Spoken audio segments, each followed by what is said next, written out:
c'est un secteur en croissance permanente. Cette croissance, elle est due à ces maladies qui n'ont pas assez de traitement. Elle est due aussi, évidemment, à la population qui vieillit. Et cette croissance est servie par l'innovation thérapeutique.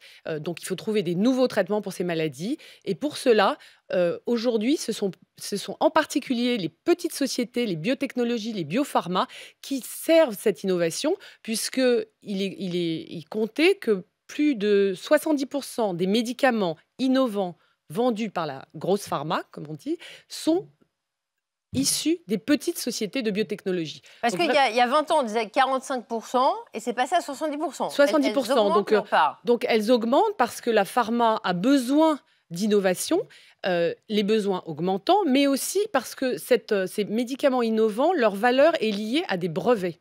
Et ces brevets ont une certaine durée de vie qui est de 20 ans. Et quand le brevet tombe dans le domaine générique, il y a une chute brutale du chiffre d'affaires. Donc, les pharmas ont besoin de renouveler, j'allais dire, leur stock de médicaments innovants.